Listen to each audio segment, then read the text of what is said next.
Hello, first of all, thank you for watching my video about AI recognition design.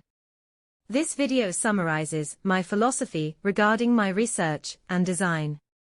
I hope it proves useful to viewers. Thank you. Recognition begins with assigning names to samples based on human definitions and organizing similar samples under these names to improve understanding. This process is crucial in recognition, where we identify unknown samples by utilizing predefined names and their associated sample groups, selecting the name of the most appropriate sample group for the unknown samples. As intelligence grows, recognition evolves from sample grouping and labeling to establishing more structured recognition paths and scopes. I embarked on research to design AI recognition systems based on this understanding. Recognition principle. Think of intelligence as building blocks. Each block represents a concept formed by assigning a name to a sample. To strengthen initial intelligence, we can link more samples with the same name to the concept. And to deepen it, we can connect different concepts in a structured way, like a hierarchy. Step 1. Recognition path to recognition scope. To specify the enhancement of initial intelligence, I consider a one-to-one mapping of one label to one sample as the fundamental recognition path.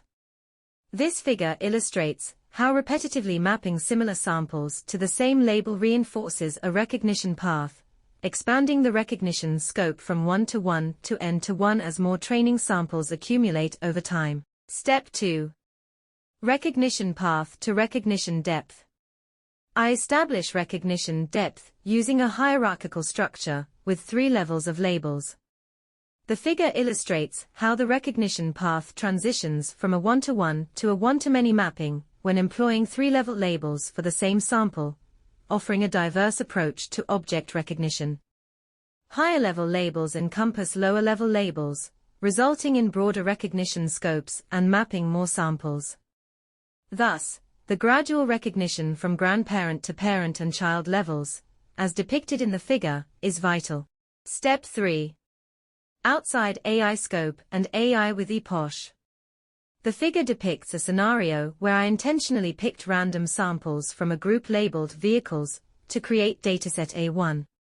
Now, let's delve into when the recognition scope AI A1, derived from dataset A1, fits within the inside scope, and when it falls outside the scope.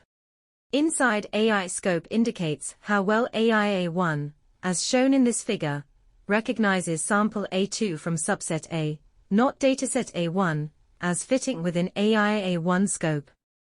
Depending on the method used to measure similarity, and the applied threshold values, sample A2 might not be deemed similar. Nonetheless, the goal of this study is for AI A1 to accurately classify sample A2 as belonging to the same category. Outside AI scope refers to when the AI encounters samples from a different subset. For instance, in this figure, if AI A1, trained on dataset A1 with vehicle samples, assesses a sample B1 from subset B with food samples, it falls outside the AI A1 scope. Without metacognition, AI A1 cannot recognize sample B1 as outside its scope. Therefore, defining the outside AI scope and detecting samples outside AI scope are crucial for accurate AI recognition. My study concentrates on metacognition AI identifying such instances that fall outside AI scope. This prevents misrecognition, such as sample B1, through epoch, halt judgment, and integrates them into future retraining efforts. Step 4. Softmax-based post-sample identification. The figure displays a recognition scope centered on vehicles. During test sample recognition, the AI evaluates different scopes quantitatively, selecting the one with the highest value. However, there may be instances where the AI misclassifies a motorcycle image as a vehicle, indicating a limitation. After the AI identifies the appropriate scope and assigns a label to a test sample, it's crucial to decide whether to accept or reject the outcome. To avoid erroneous outcomes resulting from insufficient training, Softmax quantifies confidence probabilities in recognition results, as depicted by the 66% prediction confidence in the figure.